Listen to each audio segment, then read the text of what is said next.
Norton Jacob, 1804–1879. Autobiography, 1804–1847. Typescript, HBLL. The Life of Norton Jacob. I was born the 11th day of August 1804, in the town of Sheffield, Berkshire County, Massachusetts, and the son of Udny and Elizabeth Jacob, sick, the grandson of Richard and Elizabeth Jacob, the grandson of Richard and Thankful Jacob, and the great-great-grandson of Joseph Jacob. He was born about the year 1693 and died 1790. Age 97 years. We suppose he was born in England or Wales. Richard, his only son, was born about the year 1720 near Boston, Massachusetts. Died in the year 1809. Age 88 years. His wife was Thankful Kellogg. Richard, second son of his father Richard Jacob, was born July 24, 1760, was drowned in March 1796. Age 36 years 8 months. His wife was Elizabeth Kellogg, the daughter of Elisha Kellogg. She was born in Berkshire County, Massachusetts in the year 1758, and died 1826. Age 68 years. Stephen Jacob, the elder brother of grandfather Richard, removed to Windsor, Vermont, where he died. He had a son Richard who died when young. Israel Jacob, also a brother to grandfather Richard, had a large family by 2 wives. By the first he had 3 sons, Sherman, Richard, and Francis. Mary Jacob, the eldest sister of Richard, was born in Sheffield and married to Jonathan Curtis in Sheffield, where she died.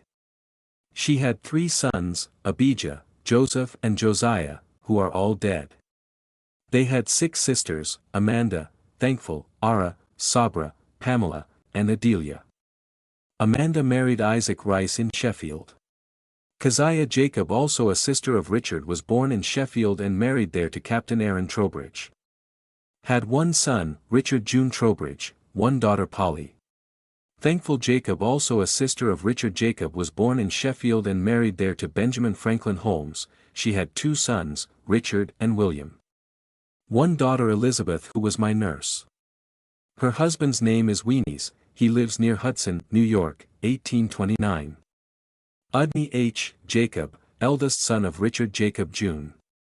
Was born April 24, 1781, in Sheffield and was married there to Elizabeth Hubbard, daughter of Prosper Hubbard. She was born in Middletown in Connecticut August 24, 1781. She had 3 brothers: Comfort, dead, Prosper, dead, and Josiah, dead. 2 sisters: Martha, dead, and Huldah, dead. Martha married Winslow Bierce, had 1 son Sidney. Note: Udny Hay Jacob received his middle name in honor of Colonel Udny Hay, a Revolutionary officer and companion of his father. Orson Jacob, brother of Udny, was born in Sheffield, 1785, and was burned to death when 2 years of age.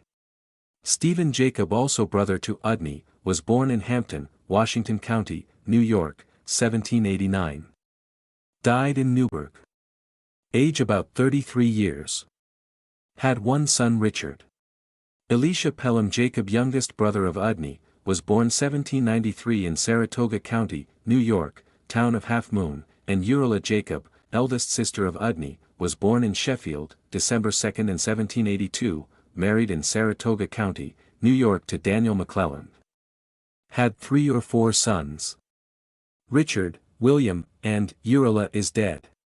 Thankful Jacob, sister of Udny, was born in Hampton, Washington County, New York, 1787, and was married to David Conklin in Saratoga County, New York.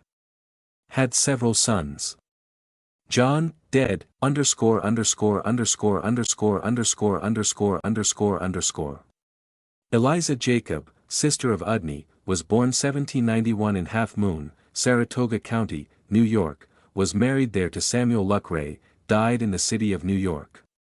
Jason Kellogg Jacob, second son of Udny, was born in Sheffield, August 24, 1806.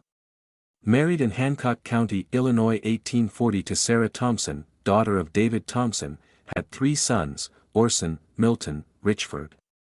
Prosper Hubbard Jacob, son of Udny, was born in Sheffield October 31, 1808 and married in Chautauqua County, New York to Hannah Curtis, dead. Stephen Jacob, son of Udney, was born in Rensselaer County, New York.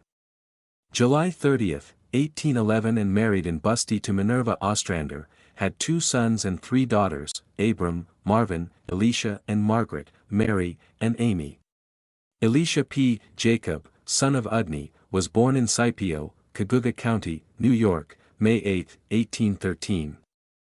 Eliza and Jacob, daughter of Udney, was born in Chenango County, New York, May 20, 1816, married in Busty, 1838 to Merrills Andrus, son of Asahel Andrus, had 3 sons Charles, Udney and Asahel. Mary Jane Jacob, daughter of Udney, was born in Hartford, Dearborn County, Iowa. December 2, 1822, married to Milton Hamilton in Pilot Grove, Hancock County, Illinois, August 1839, had 1 daughter Loisis and 1 son Jason Adam. I am the eldest son of Udney Hay Jacob, married in Busty, November 20, 1830 to Emily Heaton. Had 5 sons and 3 daughters. The eldest son Benjamin, was born January 1833 and died of smallpox when 2 days old. Oliver Barr Jacob, born January 5, 1834 in Jamestown, Chautauqua County, New York. Died August 14, 1848, near Independence Rock, Sweetwater. Lucian Heaton Jacob, born February 22, 1836 near Warsaw, Hancock County, Illinois. Ira Norton Jacob was born Pilot Grove, Hancock County, Illinois, October 16, 1840. Joseph Jacob was born in Nauvoo, Hancock County, Illinois, May 20, 1845, was named after the prophet Joseph Smith. Elsie Pamela Jacob was born in Busty, Chautauqua County, New York, May 13, 1831, married in Nauvoo to Jesse Snyder, May 17, 1846. Elizabeth Jane Jacob was born in Pilot Grove, Hancock County, April 8, 1838, and died same place August 24, 1839, buried on the ridge east of my house. Emma Jacob was born in Nauvoo, November 16, 1842 and died October 27, 1844. Buried on the ridge north of my house. Emily Amelia Jacob was born in the land of the Potawatomi Nation, near Council Bluff, on August 12, 1847 while I was out with the pioneers on the day after I started from the camp of Israel in Salt Lake Valley to return home. Mary Eliza Jacob was born in North Canyon Ward, Salt Lake Valley, December 25, 1849. Isaac Jacob was born in the 17th Ward, Salt Lake City, June 24, 1852. Norton Kellogg Jacob was born April 2, 1860 in Spanish Fork City, Utah County, Utah Territory. Frank Graham Jacob was born May 7, 1862, Mound City, Provo Valley, Wasatch County, Utah. Sidney Osborne Jacob born March 22, 1865 in Mound City, Wasatch County, Utah.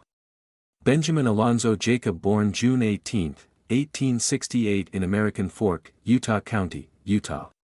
Journal. I was first led to investigate the principles and doctrines of the Church of Jesus Christ of Latter-day Saints in the summer of 1840 by reading a little pamphlet which I think was entitled, Review of Leroy Sunderland's Review of Mormonism Unveiled, by Parley P. Pratt.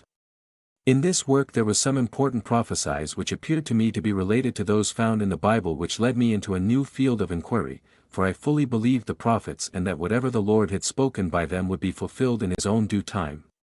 During the fall and winter following, I heard some of the elders preach, and obtained the voice of warning by Parley P. Pratt, which I read with much interest, and on the 15th of March, 1841 I was baptized by Elder Zenas Gurley at La Hart.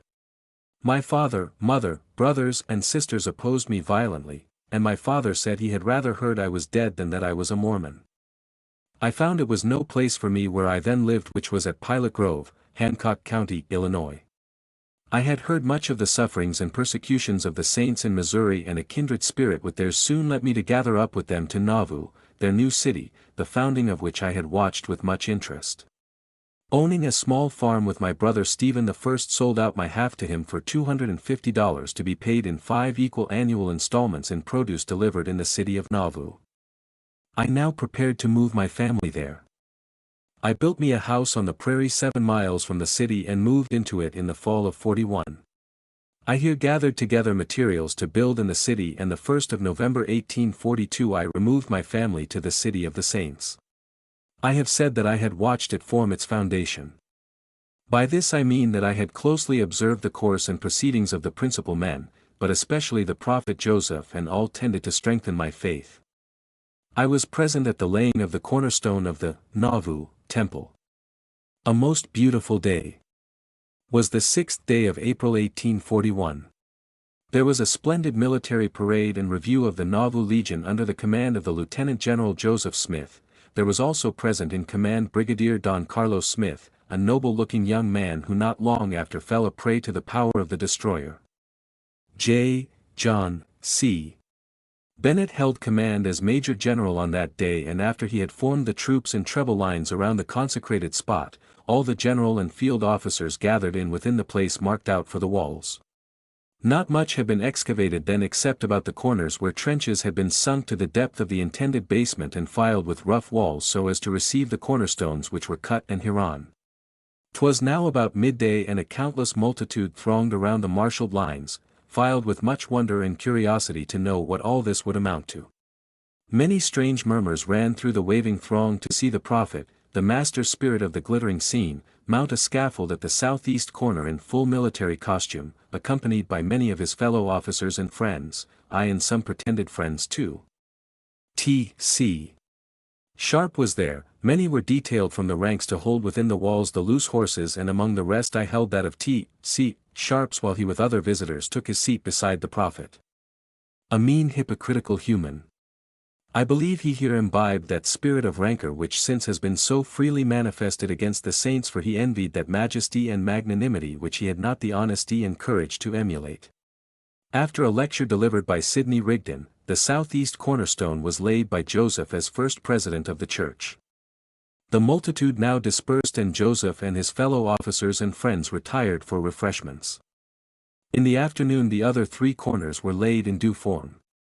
The southwest by the 12 as traveling high council abroad, the northwest by the Bishop Knight as president of the lesser priesthood, and I believe the northeast by the building committee.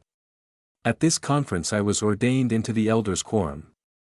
My wife's father, Elias Heaton, who had lived in my family for several years, died at my house the 10th day of September, 1842. He was a very friendly, well-meaning man, but rather skeptical. Being destitute of faith he could not be a Mormon. I was baptized for him in the Salt Lake Temple, I.N. Jacob. We buried him in the city of the saints, where we hope through our assistance he will come forth in the resurrection. My wife, like her father, was naturally skeptical, but by means of the instruction she received by living with the saints and hearing the prophet preach, was induced to be baptized in July 1843 in the city of Nauvoo, and about the same time our daughter Elsie and oldest son Oliver were baptized. At the spring conference, 1844, Brother Joseph directed that all the elders of Israel should go into the vineyard. He had previously been nominated for President of the United States, and part of the business of the elders would be to set forth his claims to the people. I took a mission to the state of Michigan, and on the 14th day of May I started in company with elders Charles Rich, David Fulmer, and Moses Smith in a 2-horse carriage. Tuesday, Norton Jacob's Journal from May 14th. Traveled 45 miles and stopped at Center Grove with Mr. Hanna. On the 15th went to Mammoth, 8 miles, a little beyond was caught in a rainstorm. As we were wet with the rain we went but 4 miles farther and stopped with Mr. Ames. The 16th.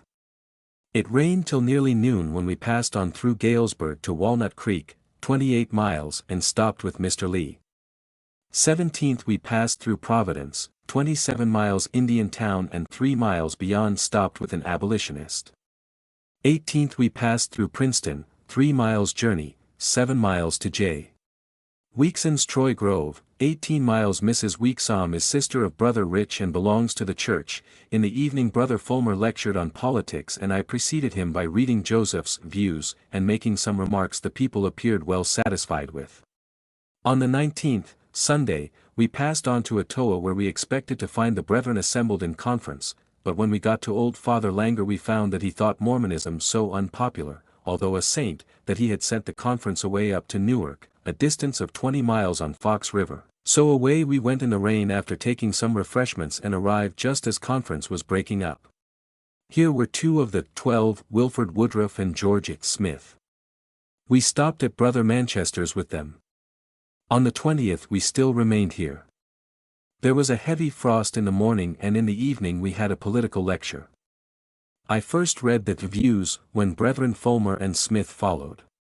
Brother Smith made some ironical remarks on the government which gave offense to a poet Smith who raised quite a row, but by the power of God it was soon quieted. 21st. We traveled to Jolie, a distance of 30 miles. Stayed at Sister Denison's. In the evening Brethren Woodruff and Fulmer lectured on politics. On the 22 we parted with Brethren Smith and Woodruff and went to a Mr. Hughes, 3 miles. On the 23rd passed through Lockport to Thorn Grove, 30 miles. Stayed with Brother Duell. 24th to Indiana _______________ 33 miles. Stopped with Sister Dewey, a widow. Nauvoo to Michigan 1844. On the 25th passed through Valparaiso, LaPorte to Cunningham's, 8 miles on Rolling Prairie. Cunningham is a brother of Sister Dewey. We remained here over Sunday, and on the 26th Elders Fulmer and Rich preached at old Mr. Caswell's, a Universalist. On 27th passed through South Bend, 23 miles Mishawaka, 4 miles Elkhart, 12 miles to Tibbet's Tavern, 2 miles to Sign, Live and Let Live, a good-hearted sort of a man. Passed on to Comstock, Kalamazoo County, Michigan. On the 1st of June attended a conference at Brother Ezekiel Lee's. By this conference Moses Smith and myself were sent to Branch County, to preach and lecture on favor of General Joseph Smith for President of the United States. Here I commenced my first preaching of the gospel of the new and everlasting covenant. We continued to labor here until the 1st of July when we attended a state convention at Jackson for the purpose of nominating presidential electors. We met many of the brethren from different parts of the state.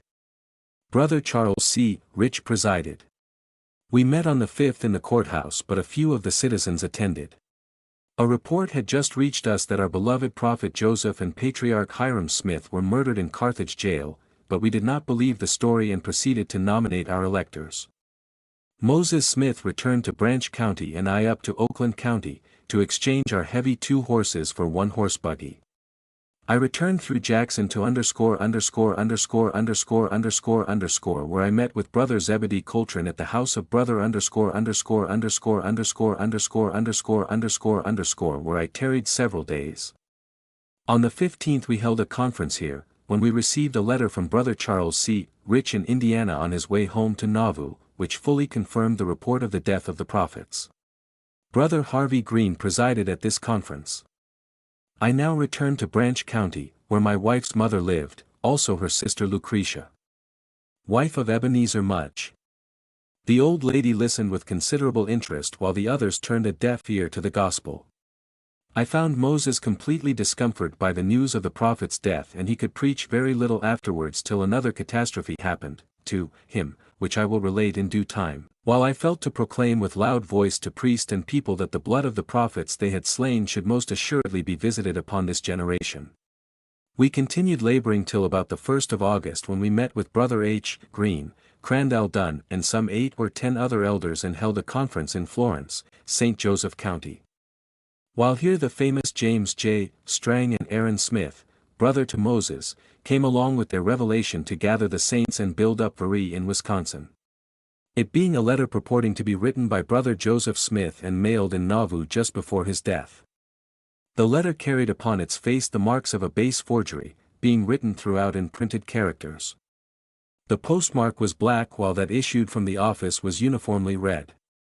But above all the contents of the thing was altogether bombastic, unlike the work of God, and dishonorable to the name of Joseph Smith, whose signature it bore in a hand he never wrote, but named Moses and Aaron as colleagues with Strang, which completely unshipped Moses, and he was never good for anything afterwards.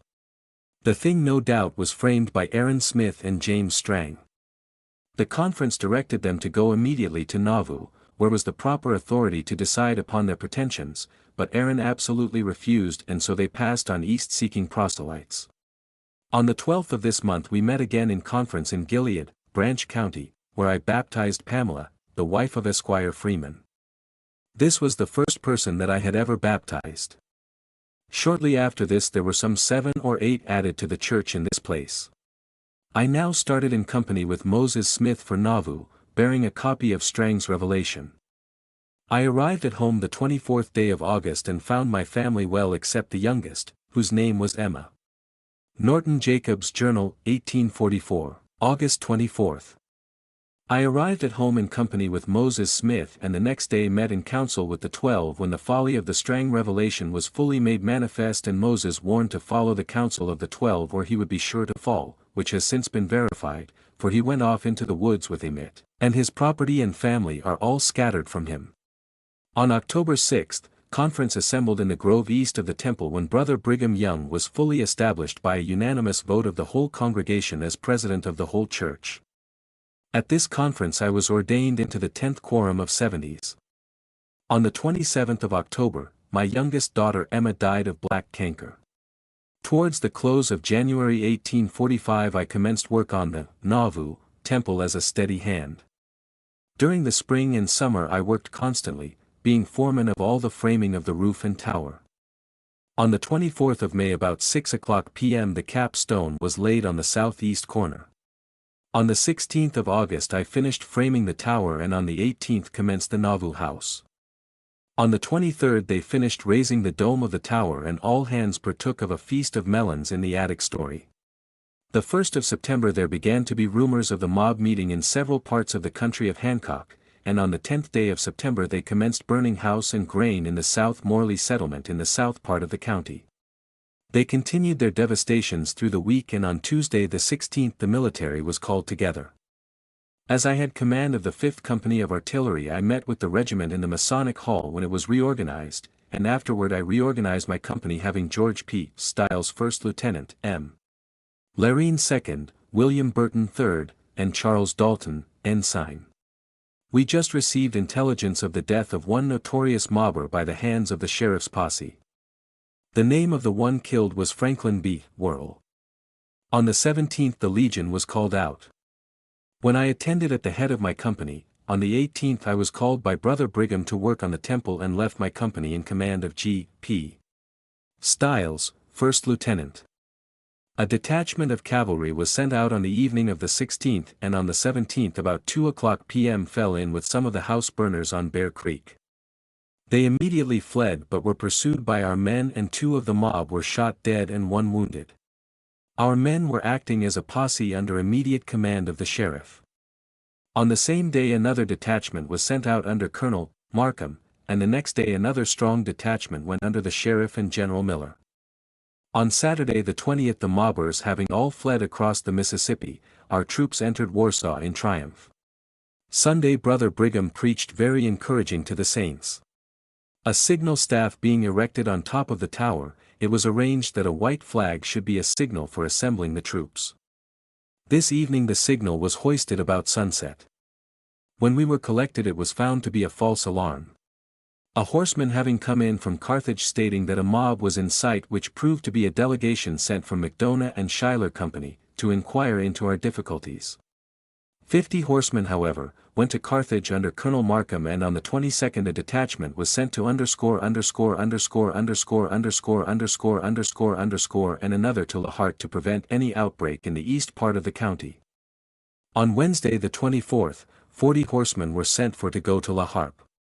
Wednesday, September 25, 1845. A delegation arrived from Quincy stating that the people were much incensed against us since those men were killed. The devil appears to be much enraged at the saints. A pretty good sign that they are doing the will of God. I remember Brother Joseph Smith said some 2 years ago about the time the temple was finished, all hell would be raised. This day the 12 and some others went to Carthage to demand their trial on a charge of high treason, and were all acquitted. On the 25th a delegation having arrived from Quincy yesterday, had an interview with the 12 today. They brought a copy of resolutions passed by a large meeting of the citizens of Quincy regarding the saints, which was for the saints to leave the state within 6 months and a written answer to be returned by the 12 stating in explicit terms what they would do. Accordingly they returned an answer setting forth the facts concerning our grievances, that we had suffered the mob to burn some 50 houses and much grain, turning us sick women and children out in the hot sun by day and the damp dew of night without offering any resistance until called upon by the legal authorities of the country, viz. The sheriff, who was not a member of our community, because he come upon them while in the act of burning a house, and as they fled and would not be arrested 2 of them were shot. The spirit of the people was raised to boiling heat. God deliver me from such a government, and may Ephraim speedily reclaim his inheritance and the cursed Gentiles swept from the land according to the promise of the Lord. The 12 proposed in their answer to leave next season provided we could be secure in the enjoyment of peace until then and be paid for our property.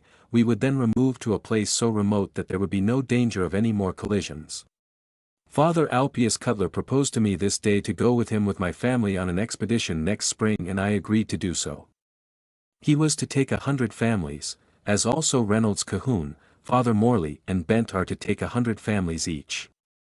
Upon counseling with my brethren I found it was best not to go with Father Cutler. On the 27th at 4 o'clock the artillery was called together when Colonel Scott proceeded to lay before us the order of arrangement for the future with regard to our appertaining. Having ascertained the amount of our arms, teams, horses, and informed us that from this time forth all we had would be under the direction of our proper officer. We were commanded to secrete our cannons as the governor was expected to pay us a visit, and from past examples of his taking away our arms we were afraid he might want to borrow them. The smallest gun was assigned to my company.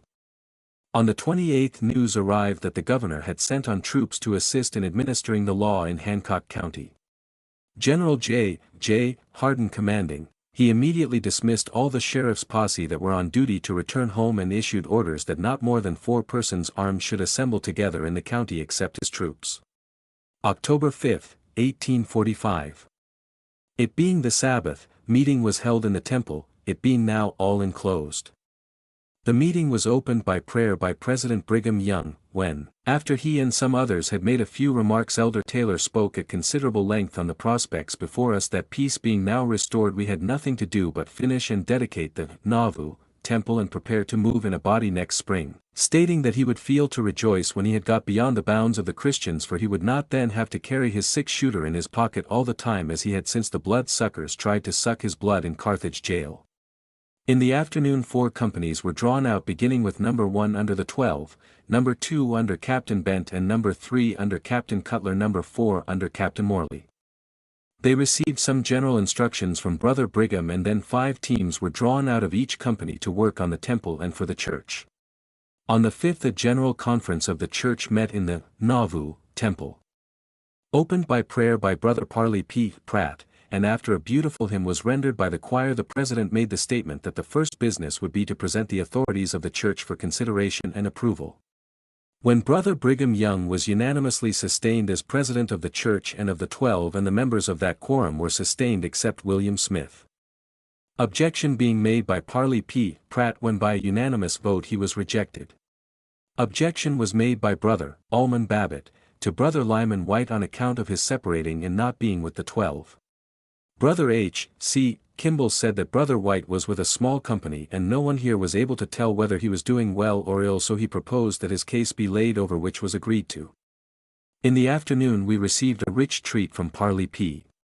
Pratt on the first principle contained in the command to multiply and replenish the earth, showing that principle was turned aside by the foolish and wicked, thus preventing man from enjoying his inheritance according to the law of God.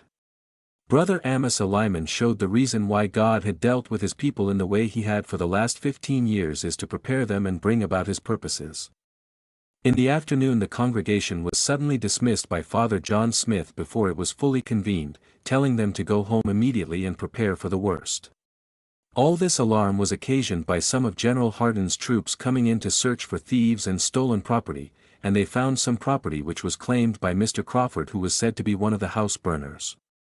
They also took one man by the name of Gardner and one by the name of Smith. On the morning of the 8th, Brother Brigham commenced by denouncing such characters in the most severe terms and took measures to have them all cut off from the church. After he got through, Mother Lucy Smith, Joseph's mother, addressed the congregation about an hour, speaking of the history of herself and family and bringing forth the Book of Mormon.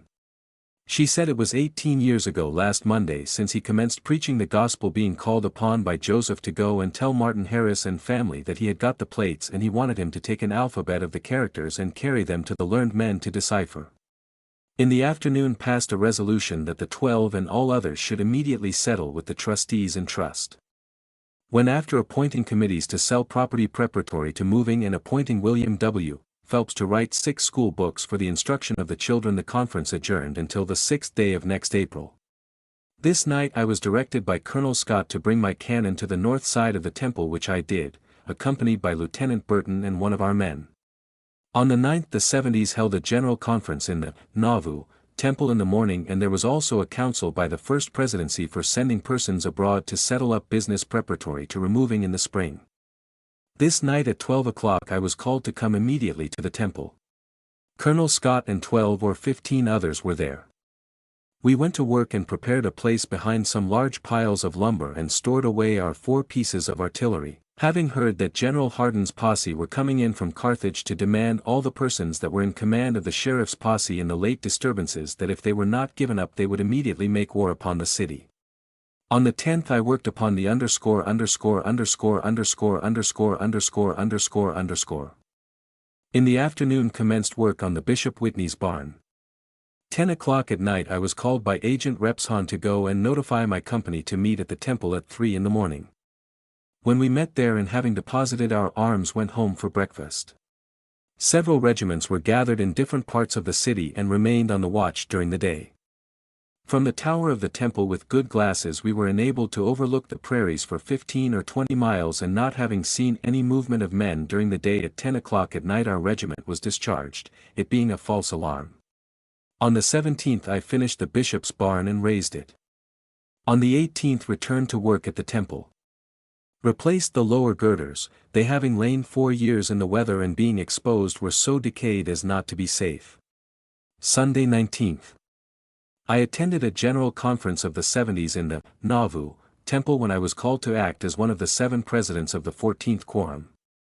This supplied the vacancy caused by the death of Brother Jonathan Dunham. I was ordained under the hands of President Joseph Young and Arza Adams. After the business was done the congregation of the saints assembled and was addressed by Brother Orson Hyde, who first gave an account of his success in procuring canvas for the tabernacle. He had got it not by loans from the rich who held on to their money, but by begging and some voluntary donations. He had in his mission of some 3 months to the east obtained $1,800, which was 600 more, than was necessary to purchase the canvas. He then gave us a very spirited discourse on the children of Jerusalem refusing to gather together by Jesus, and applied the subject to the present situation of the saints in being driven out from among the Gentiles. After Brother Hyde talked to us, Brother Taylor read to the congregation 2 letters written by William Smith, he having gone to Galena, in which he speaks evil of the saints at Nauvoo and threatens Brigham Young. After the reading Brother Brigham made some remarks showing the folly of his course, the wickedness of his conduct in trying to injure his friends. It was then unanimously resolved that William Smith be cut off from the church and given into the hands of the Lord. On the morning of the 20th I put my name in Brother M. Serene's company to go west. He was just starting for Michigan to gather up the brethren and appointed me one of a committee of 3 to attend to the business of the company in his absence. In the evening I met with the company. It was agreed that I should go the next day in search of timber for wagons. On the 21st I went in company with Brother Wandle Mace up the river bluffs in search of timber. We found some on Brother Babcock's land 5 miles away and engaged it for the company. He thought he would come in with us. October 22, 1845. I went with 4 men and 2 teams to get the timber.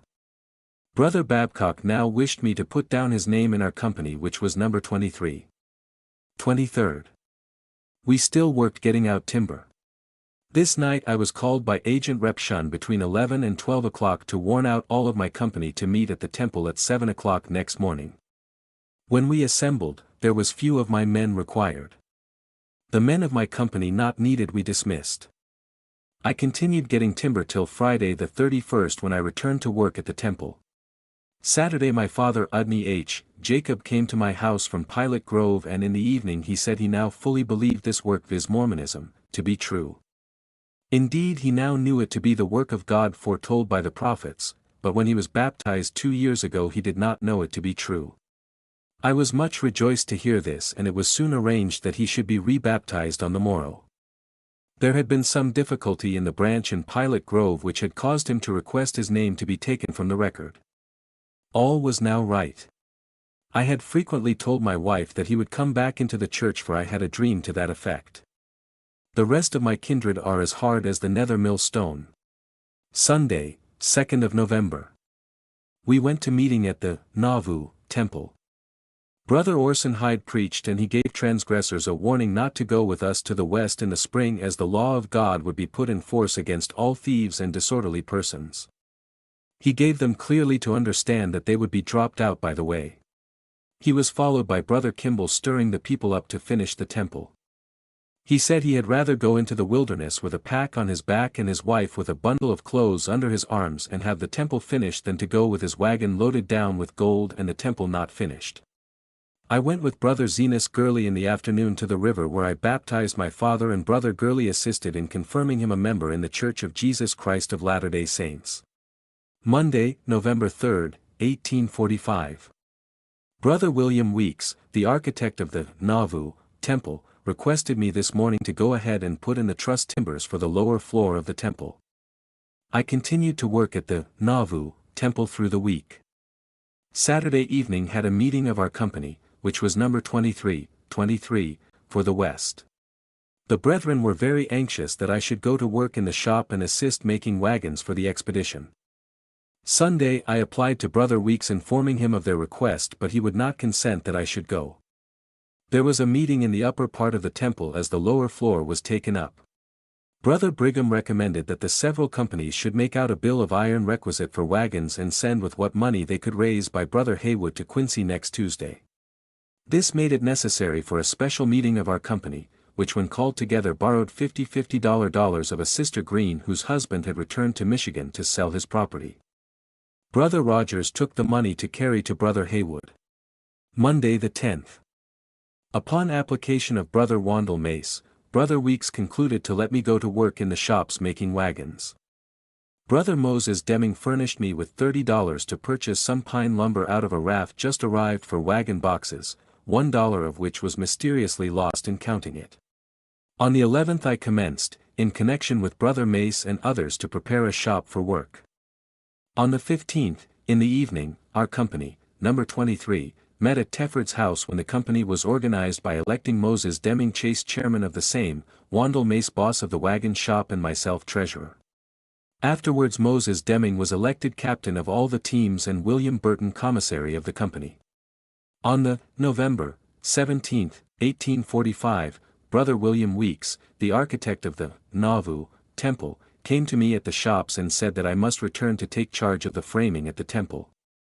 I replied that I left there by his permission and do as he said, and on Tuesday the 18th of November again commenced work there. About this time there was a Brother Duffy shot by the mob at Lima. The brethren rapidly pushed forward the finishing of the rooms in the attic story preparatory to the endowment. On the 26th a meeting of our company was called at the shop. Moses Deming requested the brethren to excuse him from acting longer as chairman on account of his deafness, as he could not readily hear the remarks of persons speaking. His request was granted. They then proceeded to elect another chairman and asked me to act. I was still employed in putting in the lower flooring timbers of the temple, and the upper rooms being finished and completely furnished was dedicated, and on Wednesday the 10th day of December, 1845 the 12th commenced the washing and anointing in the temple of the Lord. Friday the 12th, December 1845, Brother William Weeks come to me and said he wanted me to go home and prepare myself and wife and come to the temple at 12 o'clock a.m. ready to receive our endowments. We most joyfully complied with the request, and at about 5 o'clock p.m. we were washed and anointed in the house of the Lord. It was the most interesting scene of all my life, and one that afforded the most peace and joy that we had ever experienced since we were married, which has been over 15 years. Brethren William Weeks, Truman O. Angel, Charles C. Rich, George W. Harris, James Allred and William Felshaw were the first that received their endowment in this, Nauvoo Temple, House of the Lord, which took place on this day, the time before having been occupied in the washing and anointing those that had before received their endowments under the hands of Joseph Smith the prophet, which he conferred upon them 1 year ago last winter. After those 6 went in with their wives, Amos Fielding, Noah Packard, Samuel Rolfe, Aaron Johnson, William Snow, Willard Snow, Erastus Snow, Player and myself, with our wives, were called in and all passed through the endowment at the same time. Sunday the 14th I attended a general conference of the 70s in the concert hall when a P. Rockwood presided and there was about $30 raised to purchase clothing for the purpose of carrying the 70s through the endowment. I still continued to work at the Nauvoo Temple, rejoicing in being counted worthy to associate with the Lord's holy anointed ones. This week my father visited me after being absent from the city some time. He appeared to be much perplexed about his business and seemed inclined to tarry at his home at Pilot Grove through the winter, but I persuaded him to come and live with my family and endeavor to obtain a knowledge of the things pertaining to the fullness of the priesthood and kingdom of God in the last days. He tarried until Sunday the 21st, when upon my recommendation he was ordained into the elders' quorum. About the middle of this week the weather set in and was very cold. I found Widow Stell and family suffering intensely with the cold, living in an open house without firewood. I called upon her as I went to my work in the morning and told her to take her children and go to my house. Afterwards, with the assistance of my father, I removed her beds, etc., and she tarried with us. On Tuesday the 23rd, my father removed his clothing, etc., and took up his abode with us. We all live together now very happily, enjoying the comfort of the Holy Ghost. On the 21st I with my wife had the exquisite pleasure of meeting with the Holy Order of the Lord's Anointed in his holy house, whose motto is, Holiness to the Lord. The enemies of the Lord this week got out warrants for the apprehension of the 12, and the deputy marshal of this district came here with some dozen soldiers and apprehended a man by the name of William Miller, supposing him to be Brother Brigham Young. They took him out to Carthage, where they found out their mistake and were chagrined to think they had missed their aim. May God grant that they may always be foiled in their attempts and fall into their own pit which they have prepared for the saints. On Monday, the 28th, Brother Noah Rogers arrived direct from the Sandwich Islands and was joyfully received by his friends and brethren. The marshal returned and searched the temple for the 12, but when he came where they were they wasn't there, and he went away as cheap as he came. Sunday, January 11th, 1846. I met with the congregation of the Lord on the second floor of the temple. Brethren __________________ John Young and Father Nickerson spoke to the people, and we had a good meeting. It is a time of trouble, and the 12 are preparing to leave a country where they are hunted like wild beasts by a black-hearted set of mobbers. This evening a number of such scoundrels under the character of government troops went to the house of Brother Andrew Colton in the midst of the night and took him out of his bed and under a charge of horse stealing. They went also to Brother Eatman's stable and broke it open looking for the stolen horse, but found him not. They took their prisoner off to Carthage. The police were in pursuit of them very soon, and some of the rascals who stayed till morning were driven off by our police and were told by Captain Stout that if they came back and were found running through the streets at night he would kill them, and left the city in great rage. Tuesday the 13th, having been permitted to leave the work at the temple, I commenced again at our wagon shop and I went over the river after timber. This evening at 6 o'clock I attended prayers among the anointed ones in the temple. Continued work for the shop through the week. Sunday attended meeting in the second story of the temple where Brother Clapp preached and Brother John Young prophesied that all the saints that would obey the commandments of God would be brought out from among this nation with a high hand and an outstretched arm. Monday the 19th. I went with my wife to the Nauvoo Temple in the morning to attend to our sealing, but there was a council to be held which put other business aside. I went into that council to represent M. Serene's company. The business of the council was to ascertain how many were ready to start for the West. Not being in possession of all the facts, the president, Brother Brigham Young, appointed next Sunday at 2 o'clock to make report of all men and teams that could be ready to depart on short notice. In the evening I went into the Holy of Holies with Emily my wife, where by President Brigham Young we were, according to the holy order of the priesthood, sealed together for time and all eternity, and sealed up into eternal life and against all sin except the sin against the Holy Ghost. May God keep us faithful in His ordinances, Amen. Saturday 24th, a meeting of the people was called in the house of the Lord to elect 3 trustees to assist the trustees in trust. Newell K., Whitney and George Miller, so that when they leave home that the business may be done in their absence. Brethren Almond W., Babbitt. John Fulmer and Brother Haywood were chosen, and Henry Miller and Dr. Bernhizel were nominated to assist the Nauvoo House Committee, it being the intention to proceed with that work in the temple the ensuing season so as to employ the brethren until they can sell their property and prepare to move. On Sunday the 25th, I remained at home in the forenoon and employed myself in writing the genealogy of our family as I received it from my father. In the afternoon I went and delivered my report at the meeting of the captains of hundreds. Monday the 26th, I in the afternoon went with father, my wife Emily and sister Lovard, and her son to Father John Smith's, the patriarch, to get our patriarchal blessings. Father was well pleased with his blessing. He said, "Brother Smith, I know you are a true prophet, for you have told me the truth." Emily too was much strengthened in her faith. Tuesday in the afternoon and evening my quorum met at the old printing office and had a feast.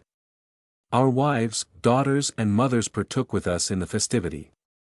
We had a time of great rejoicing together and yet mingled with a sober feeling. City of Joseph, January 26, 1846. A blessing by John Smith, Patriarch, upon the head of Norton Jacob, son of Udney and Elizabeth. Born on the 11th of August, 1804. Berkshire County, Massachusetts. Brother Norton, beloved of the Lord, I lay my hands on thy head by the authority given me of Jesus of Nazareth, place upon thee all the blessings of Abraham, Isaac, and Jacob, the priesthood and power which was given to the house of Israel, which shall be sealed upon thy head in fullness in due time. No power on earth shall be able to destroy thy faith because thy heart is honest. Notwithstanding, 'tis thy duty to watch and pray lest ye enter into temptation because of the weakness of the flesh. The Lord delighteth in thee and hath given his angels charge to watch over thee continually. It is left to thy choice in what part of the vineyard thou wilt labor. The whispering of the Spirit is, thy greatest labor is among the Lamanite. Thou shalt have prosperity at all times and in all places. Wherever thy lot is cast, thou shalt have exceeding faith to work miracles in the eyes of the people. Thousands shall believe thy testimony. Obey the gospel and thou shalt lead them to Zion, and no power shall stay thine hand. Thou shalt be able to control the elements by the power of the priesthood vested in thee. No miracle shall be too hard for thee to perform when it shall be for the salvation of men. Thou shalt have an inheritance in the land of Joseph with thy brethren, raise up a numerous posterity to keep thy name in remembrance and the name of thy fathers to all generations. Be diligent, brother, to follow the counsel of those who are appointed to lead the church, and thou shalt inherit every blessing which your heart desires, even eternal life.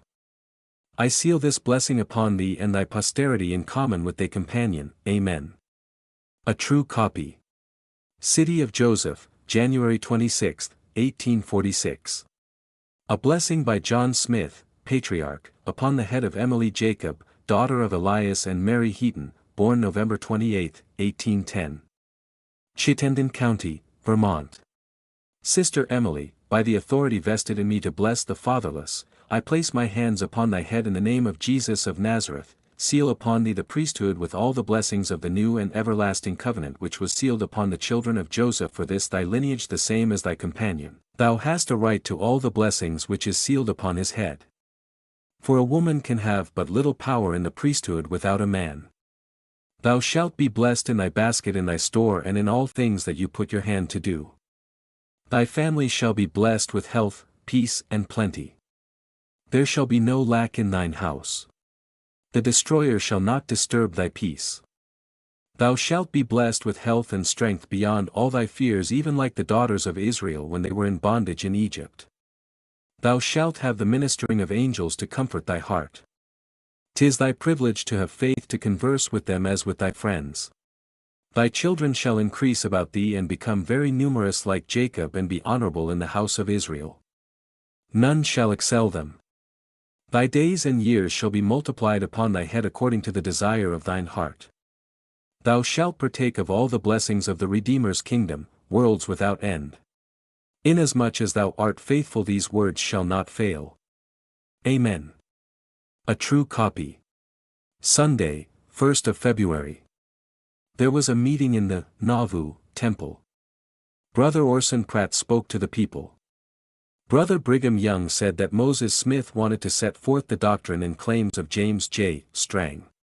Moses Smith then arose and read some of Strang's productions and made some comments and warned the people to flee to Varel, Strang's new city in Wisconsin, where he promised them peace and safety. He, however, recognized the authority of the 12. After he had done, Brother Brigham said he would make no comment but simply ask the people if they had heard the voice of the Good Shepherd in what had been advanced, and when no resounded all over the house, it was proposed that Moses Smith be cut off from the church, which was carried unanimously. Strang and Aaron Smith was also cut off. Many have been deluded by Strangism, and one of them a president of the 70s. This evening my quorum was notified to be at the temple Wednesday morning at 7 o'clock to receive their endowments. At 5 o'clock Wednesday the 4th I repaired to the Nauvoo temple, where I found the brethren and sisters recreating themselves with music and dancing after their labors, as the endowments were adjourned for 2 days. Friday the endowments were continued. In the evening I again repaired to the house of the Lord with my father Udney, my wife Emily, my daughter Elsie and Miss Matilda Stell. In the course of the night my father, daughter and Miss Matilda all received their washing and anointing, and was ordained a king and priest unto God in room number 4_______. Sunday, February 3, 1846 at 9 o'clock a.m. the endowments were stopped in the house of the Lord, Nauvoo Temple, and the walls were taken down. The people were then called out into the grove west of the Nauvoo Temple, where we were addressed by President Joseph Young, who is president of all the 70s, there being 32 quorums. Brother Jediah Grant and Benjamin Clapp, also of the First Council of the 70s, spoke to the people. Brethren Hyde, Taylor, P. Pratt and Brigham Young gave vent to their feelings by addressing the people for the last time in Nauvoo. Brother Brigham warned them that grievous wolves would come in among the sheep when they were gone, not sparing the flock. That from among themselves men would spring up speaking perverse things to turn men away from the truth. He said they would start tomorrow, and that some of the brethren had already crossed over 3 or 4 days ago, and that they are crossing all the time. Monday about 4 o'clock p.m. A fire broke out in the temple by a stove pipe in the main deck roof, and for some time it looked rather fearful, but by cutting up a portion of the deck and roof it was subdued after doing about $100 damage. Friday, February 13, Brother M. Serene arrived from Michigan, having had good success in his mission. About 70 families are on their way to this place, fully fitted and prepared to go on west as soon as they arrive. Saturday morning I went with Brother Serene to visit Brother Brigham Young and get counsel from his concerning our future operations. He was stopping at his brother Joseph Young's, having sent his baggage wagons across the river the night before. He appeared to be in good spirits and was well pleased with what Brother Serene had done, and told him to organize his company and keep them together and start as soon as possible across the country to Council Bluffs with their teams. A steamboat should be chartered to carry the mill irons, goods and heavy baggage around by water to the same place. Sunday 15th, Brother Brigham Young with his family crossed the river and went out to Sugar Creek, where the brethren who are going west in this first company have formed a camp. This day I visited at Brother C. W. Wandle's and had a very agreeable time. On Wednesday, the 11th, my father was ordained a high priest. Sunday, 22nd, a meeting was called and was held in the temple on the first floor. The room was yet unfinished. Brother Benjamin Clapp began the meeting by prayer. He had been speaking some little time when a slight crack was heard in the floor, and being laid on truss girders they settled a little, when suddenly the people began to scream as though they expected the house to fall in on them instantly. They rushed in every direction, and some began to break the sash and glass. Thus several windows were broken, and men plunged out like mad cats upon the frozen ground and stones below. 'Twas in vain to attempt to restore order, and President Young directed the people to go out into the grove. Although it was cold, Brother O. Hyde addressed them some time on the subject of apostasy, directing his remarks especially to followers of James J. Strang. Brother Brigham spoke also and said he was surprised that people did not know any better than to get frightened because the floor of the temple settled a little and forbid appointing any more meetings there without an order from the 12. He said he was not at all troubled at strangism. Any who wished to follow Strang he wanted them to go by all means. The Lord did not want any who were desirous of following the devil. At 3 o'clock the 70s had a general conference at the concert hall where we were addressed by our President Joseph Young and Orson Hyde. There was much of the good spirit manifested. In the evening I attended a meeting of my quorum when Chancey Gaylord was cut off from the Church of Jesus Christ of Latter-day Saints for apostasy in joining the Strangites. Sunday, March 1st, I went in company with Brethren Serene, O. Terry, Jackson Bagley and Frost over to the camp. The weather having been cold had frozen the river over the second time this winter, so we crossed on the ice and went out 6 miles to the camp. We found the camp of Israel in motion, striking their tents to move on a Sabbath day's journey farther. We found them in good spirits having President Brigham Young and the 12 in their midst. When we returned home we found John E. Page, one of the 12, had been declaring himself opposed to the course of his brethren. Brother Hyde replied to him in such a way as to show that Page had been remiss in his duty ever since he undertook to go with Elder Hyde to Jerusalem. Elder Hyde read a communication from the council dated February 9, in which they withdrew the hand of fellowship from Brother John E. Page. The congregation sanctioned the act by which he was severed from the church. Only a few Strangites voting in his favor. I continued work at the wagon shop until about the 1st of May when I got a wagon for my winter's work. Father bought him one and proceeded to fit them up for the journey west. He married the widow Snyder and on the 17th of May at 9 o'clock p.m. I married Jesse Snyder, youngest son of the widow, to my daughter Elsie Pamela. Father, Jesse, and myself went up into McDonough County and bought 14 steers and 2 heifers of John Houston, paying $20 apiece for them. This was an exorbitant price to give. We immediately took them across the river to Brother George Snyder's camp and left Oliver to take care of them, and on the 28th of May we crossed over without 2 wagons and families and then commenced breaking out steers. June 17, 1846. I left the bank of the Mississippi for the camp of Israel to the west with my family composed of, as follows, myself, my wife Emily, daughter Elsie P., and her husband Jesse Snyder, my sons Oliver B., Jushan J., Ira N., and Joseph Jacob together with my father Udney and his wife and sister Boyce and her son William. The first night father's horse strayed off which hindered us several days. At length he was found and we proceeded on our journey with various success. Passed a large settlement of the brethren called Pisgah on Grand River. On Tuesday the 21st of July we had good weather and during the whole route had the same. We arrived at Council Bluffs near the mouth of the Great Platte on the Missouri on the 24th day of July and here I met with Brother Heber C. Kimball who counseled me to cross the Missouri and join his family in the camp of Israel. Accordingly we crossed over on the 30th except Sister Boyce and son who tarried with Brother George Snyder. For miles from the river we joined the camp of Israel with President Brigham Young at its head accompanied by several of his brethren of the 12. We camped with Brother Heber's company. Saturday the 1st of August he came and introduced me to Sister Flora Clocinda Gleason who had come with Brother Cahoon and wished a place to reside. I was well pleased to receive her into my family. Monday evening our whole camp was called to Brother Heber's tent and after some remarks by him a vote was taken, there being about 70 present, to proceed up the river in search of a place for winter quarters.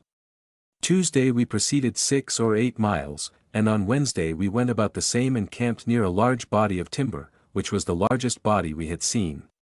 Thursday Brother Brigham's camp came up and after a day or two spent in examining the surrounding country, a council was held at Brother Heber's encampment when a vote was taken to remain here during the winter. This makes us about 20 miles from the Otto village near the ferry, and about 3 miles from the Missouri River. Colonel John Scott of the artillery, requested me to come and take my place in same. Brother Heber C. Kimball being my spiritual father in the church, I thought it best to ask his counsel upon the subject and he told me to go with Brother Scott if I wished to. Accordingly on Thursday the 13th of August I moved my wagon a short distance and camped with the artillery camp, thus leaving Father Udney and his wife and my daughter and her husband in Father Heber's camp. Sunday 16th, August 1846. Captain John Farnham died in our camp. I made his coffin out of rough boards and we buried him near an Indian mount. Went to work, all hands this week fencing our camping grounds. Some 4 or 5 of our men were sick, the colonel leaving but 9 or 10 fit for duty. Saturday received a notice from the colonel to meet at his quarters at 6 o'clock in a council of officers of the artillery as an order had been issued by General Brigham Young to fill up 4 companies. None but Captain Little and myself attended. The case of Major John Pack came up, who abandoned the regiment and declined serving at a perilous time in Nauvoo when, according to our records, the sheriff of Hancock County called us out as a posse to suppress the mob. The vacancy was filled at that time by electing Captain Stephen H. Goddard to serve in his place. Now Major Pack comes up and claims his place in the regiment, and the council decided that he could not legally do so inasmuch as several officers had been promoted to fill vacancies occasioned by his neglect of duty, and it would be wrong now to take away their rights. Monday 24th, Edward M. Green came into our company and we commenced cutting our hay. Continued in our hay through the week. Saturday 29th, some of the Indians by request of President Young in council came and camped here, when a council was held with them in which they agreed that we might winter on their lands, but they chose that we should build and make the most of our improvements some 15 miles above here, which was near the garrison, as they intended to locate and make a town there. They would permit us to remain 1 or 2 years. Saturday, September 5th, 1846. We continued to work at the hay. Today 2 young lads by the names of Barnum and Brown were severely whipped by the Marshal of Cutler's Park, which is the name given to this place for the crime of seduction. Friday 11th, I received the following notice from Colonel Scott, Headquarters Artillery Regiment, Cutler's Park, September 11th, 1846. Captain Norton Jacob, Sir. You are hereby notified to inquire after the commissioned and non-commissioned officers of your company and notify them to appear with yourself in person at my quarters on Sunday evening at 6 o'clock, September 13th, herein fail not, for we must meet in council to transact some important business. You will please give attention to order and fail not. John Scott, Colonel, Sunday 13th, September 1846. Attended meeting at the stand. Brother Orson Pratt spoke on the necessity of obtaining knowledge that the elders frequently for the want thereof, made statements that were incorrect as failed to prove correct positions, not knowing how to apply evidence. For instance, many would say that the 5 senses were the only inlets of human knowledge, whereas much of our knowledge is received by mental perception, reasoning and reflection. Again, the sectarian world say that about 6,000 years ago God made all things out of nothing. When it can be demonstrated that light is 30,000 years in coming from the fixed stars to Earth, consequently that light was in existence at least 24,000 years before this Earth. Brother Heber spoke upon the fuss made by some persons about those boys being whipped. Some went and hid themselves, saying that they would shoot anybody who should undertake to whip them, which he regarded as a pretty sure sign of their guilt. The whipping has been done by order of the council, and he would support his brethren in the course they had taken. President Young spoke very severely upon the course taken by some in undertaking to stir up strife in the camp because some boys had been whipped, they having been neglected by their own fathers. He thought the marshal had not whipped them severe enough, or they would hold their tongues, and besides some middle-aged men were engaged in encouraging them in their course. If they wished thus to corrupt themselves, he wanted them to leave the camp of Israel and go away among the Gentiles. But if they remained here they must observe order and decorum, and he swore twice in the name of Israel's God that such vile conduct should not be allowed in this camp, for if they could not govern without, the law of God should be executed, and that would make short work. In the evening met the council at Colonel Scott's quarters. President Colonel John Scott, Captain John Little, Captain Harrison Burgess and myself. Order was given that 4 companies of at least 20 men each be raised within the week, and that a report be made here next Sunday evening at 6 o'clock. Monday 14th, September 1846, I went out as usual with the brethren to work at the hay, and after we got into the meadow, in getting off the wagon one of the oxen kicked me severely on the left side, which so disabled me that I was obliged to quit work, and I remained until Monday following unable to work. Monday 21st, ground scythes. At night about 9 o'clock an alarm was made and we were directed to get the 2 6-pounders out and prepare for action. Captain Little and Burgess mustered about 20 additional men and we were on duty until about 3 o'clock a.m. when all turned in, but the guards. In the morning by the direction of Colonel Scott, I drilled some of the men. About 10 o'clock all the camp of Israel was called together under arms when it was organized by President Young and the council into one regiment of 4 battalions consisting of 4 companies, each of 25 men, rank and file. Stephen Markham was elected colonel, Hosea Stout lieutenant, Colonel John Scott 1st major, Henry Harriman 2nd major, and John Gleason 3rd major. General Brigham Young made a speech to the brethren in which he claimed the right of being commander-in-chief of all the forces of the saints, which was accorded by a unanimous vote of all present. We were then dismissed and returned to our camp, viz. The artillery battalion composed of Captain Little's company, Captain Flax, Captain Burgess, and my own. After we arrived at our camp we were dismissed until 5 o'clock p.m. When 3 companies, Flax, Burgess and my own met and elected 1 lieutenant and 2 sergeants each when we were dismissed by Major John Scott. Thursday 24th, September 1846. This morning a very singular incident occurred in our camp. Before the organization above related, Colonel Scott had received an order from General Brigham Young to send one of the 4 pieces of ordnance in his possession to Bishop Miller's camp, 200 miles above here at the mouth of the Punco River. In compliance with that order we had prepared the 4-pounder, and drew up written instructions for the manual of the piece. This morning the bishop's agent, Jacob Houts came to receive the gun. Just as he was hitching on his team, Colonel Stephen Markham came up. His adjutant Major Bills was also present. The team being hitched on the gun carriage, says Brother Scott, who is to receipt for this gun. Colonel Markham replied, Brigham has ordered me to take charge of the guns and have them put in order. Says Brother Scott, this property has long since been put in my possession with orders from Brother Brigham, not to let any of it go without orders from him and taking a receipt. Moreover I have just receipted for these oxen and no man shall take them away without giving a receipt. Says Markham, how did you come to receipt for them? As though he had been doing that which he should not have done. Scott replied, General Young told me to do so and accordingly I have given one like this. Received of Zerah Pulsifer 1 yoke of oxen to be used in hauling a cannon up to Bishop Miller's camp. Says Markham, who's here to take them? Brother Houts, here is Miller's agent. I will receipt for them, none but a damn fool would object to what Colonel Scott requires. Says Colonel Markham, let's go and fix it, and they all started towards Colonel Scott's tent. Brother Houts remarking to his teamster, you may turn the team around. I suppose Colonel Scott will not let the gun go out of the yard until it is receipted for. Yes, says Markham, drive it out of the yard, I'll bear you out in it. Brother Scott turned round saying, Colonel Markham, that gun shall not go out of this yard until I have a receipt for it. Says Markham, I swear it shall, and immediately caught the whip out of the driver's hand exclaiming, John Scott, I'll straighten you. Scott unhooked the lead cattle's chain. When Markham collared him, Scott also seized him and held him off at arm's end. Saying sternly, Markham, you shall not come into this yard and interfere with my business. Markham called out to his adjutant Bill, go and bring a force, to take the gun, etc., and away scampered aft. Bill's telling every man he met to gather up forthwith to the public square armed and equipped, for terrible things were expected. Some said afterwards they did not know where the public square was.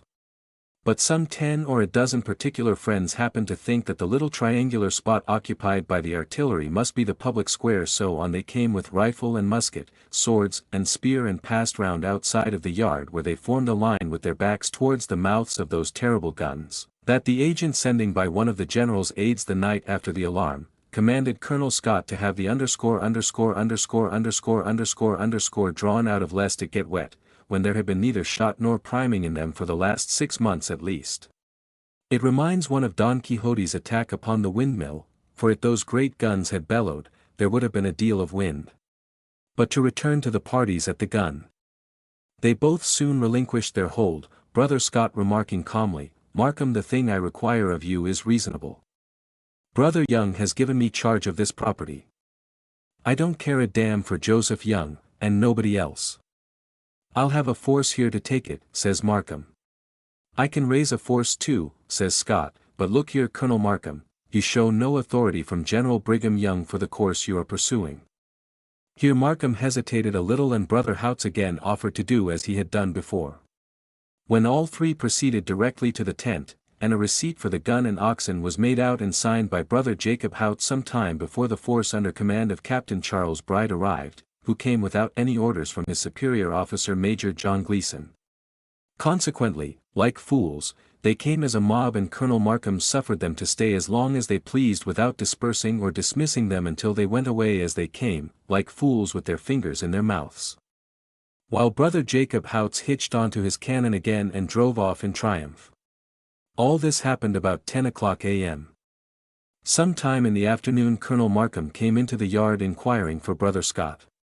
He soon found him when lo and behold, he wanted to see if the receipt taken by Brother Scott held Brother Houts responsible for the delivery of that cannon to Bishop Miller, for if it did not he would send on a man to take possession of it and see that it was so delivered.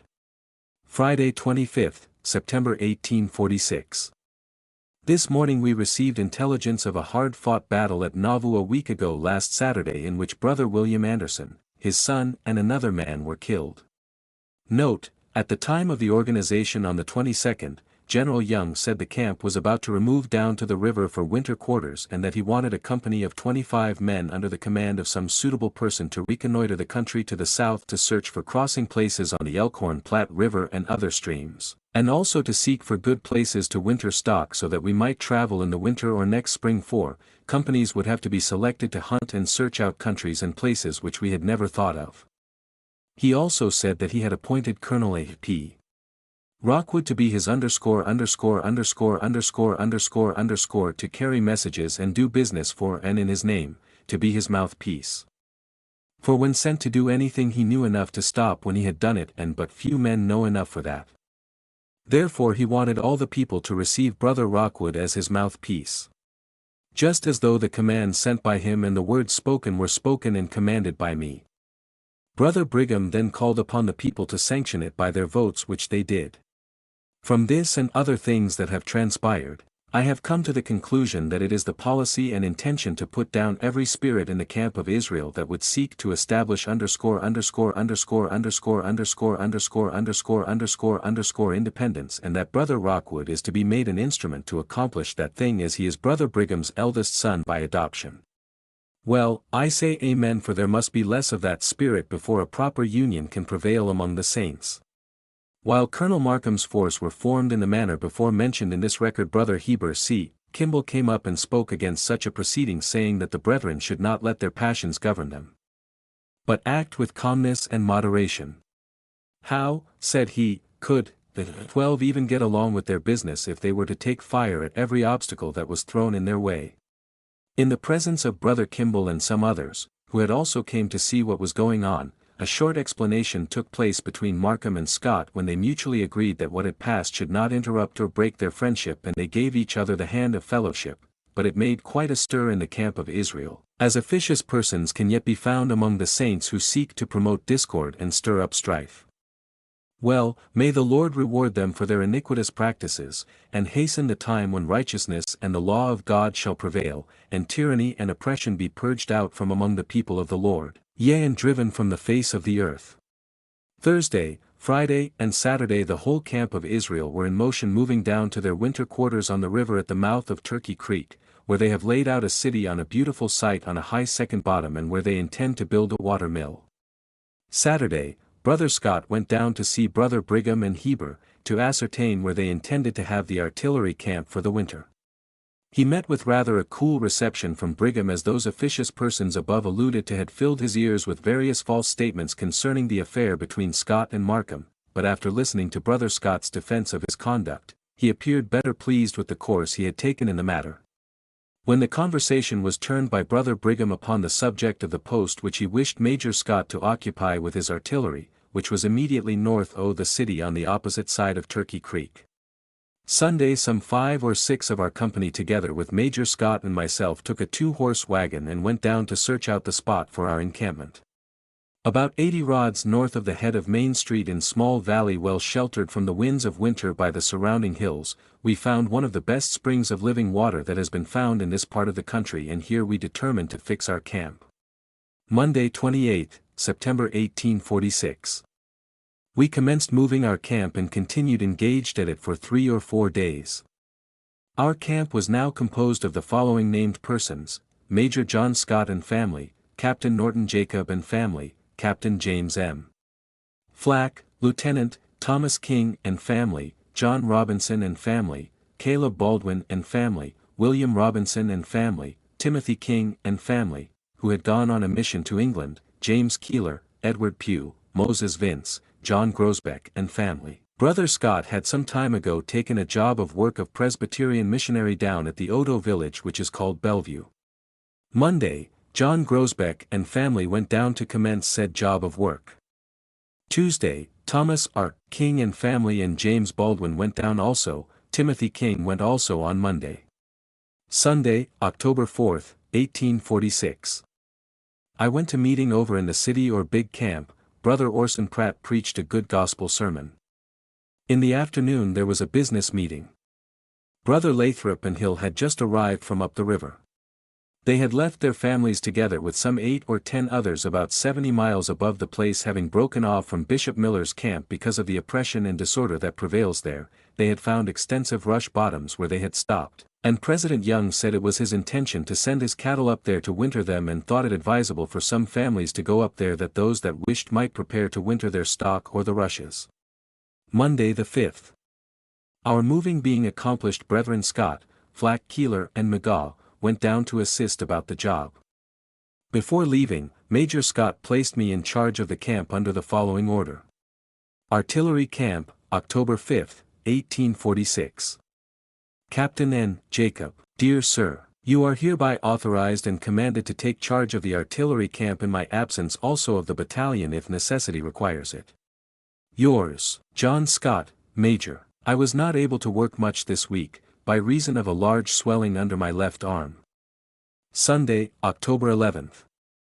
I lanced it when it discharged very freely, and I was soon able to work again. This day all hands were out in the rain selecting our cattle out of the big herd which had just been brought up the river about 6 miles. Sunday, 18th. I went down to work on the missionary job, and worked 1 week, when through the mean undermining conduct of McGaw, Thomas King and Grosbeck, Brother Scott and the remainder of our company were discharged from the work by our missionary employer, and McKinney and King, Grosbeck and J. Baldwin were employed by him to finish the job. These men were influenced in this by a spirit of covetousness and insubordination which more fully manifested itself after they returned to camp by their drawing off and making a division in the company. McGaw, John Robinson, Thomas King, Timothy King and Grosbeck drew off, by which our working company was so reduced that we found ourselves under the necessity of separating our business and work each by himself. During my absence below, Father returned from the bottoms above here where he had went to winter and came into the artillery camp. I commenced building my house about the 1st of November, 1846, in which I was employed about 3 weeks when I went to work on President Young's grist mill. I worked 7 days when I was prevented doing anything by a swelling on my hand for about 3 weeks. About this time President Young called the people together at the stand on the council lot and gave them a severe chastisement for their sins and transgressions of the law of God. He told them that they must repent immediately and bring forth works of righteousness, or they would be all swept from the face of the earth, and that the thieves need not undertake to go with the saints from this camp, for when we should leave here for the west the law of God in every particular would take full effect, and that would cut the matter short, even as short as the man who went to cut a dog's tail off and by mistake he cut it close behind his ears. He did not want to go any further into the wilderness without an entire and thorough reformation, for we should all be destroyed by the Lamanite as were the Nephite of old, and finally concluded by saying that notwithstanding what he had said he still knew this to be the best people there was on the earth. I should conclude from all this that the inhabitants of the earth are nigh unto that period of destruction spoken of by Israel's prophets. On November the 25th the whole camp of winter quarters was divided into 2 bishoprics under the direction of the High Council for the purpose of taking care of the poor, which included the wives of those men who volunteered and went into the army last July, about 500 men this was.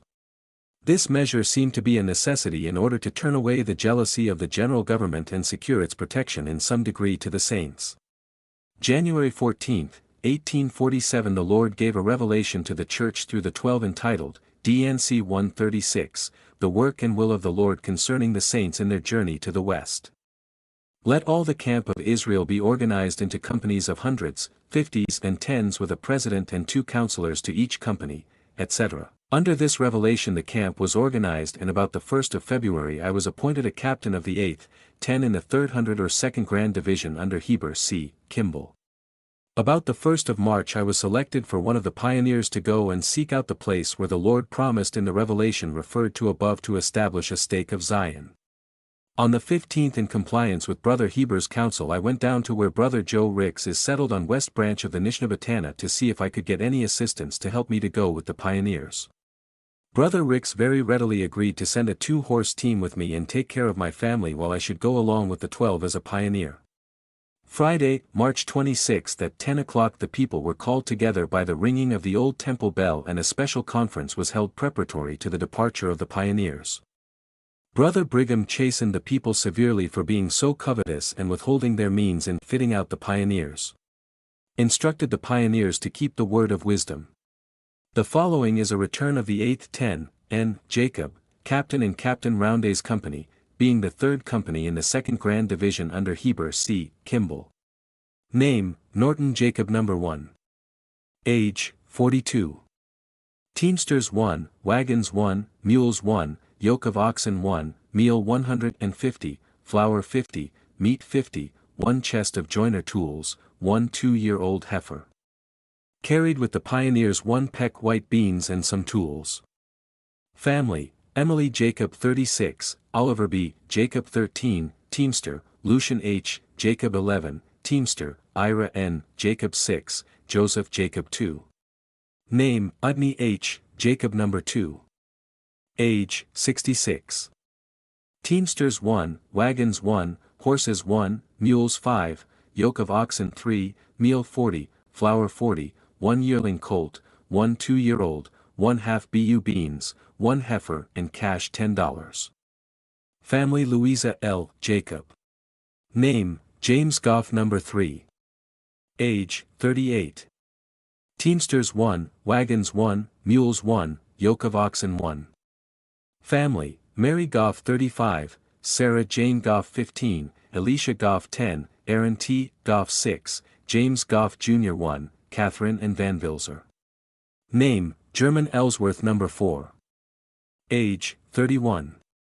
Teamsters 1, wagons 1, mules 1, yoke of oxen 4, meal 4, flour 70, corn 9, 1 plow and 1 bu wheat. Family, Spetty Ellsworth 26, Elizabeth Ellsworth 7, Ephraim Ellsworth 5, Eveline Ellsworth 4, Esther Ellsworth 2, Minerva Ellsworth 1. Name, David Ellsworth No. 5. Age, 42. Teamsters 1, wagons 1, mules 1, yoke of oxen 2, flour 4, corn 1, 1.5 bu buckwheat, 1 plow shire axle tree, 3 plows axes etc., 1 cut saw, cash $15. Family, Catherine Ellsworth 41, James Ellsworth 12, Lucinda Ellsworth 10, Ephraim Ellsworth 5, Anna Ellsworth 3.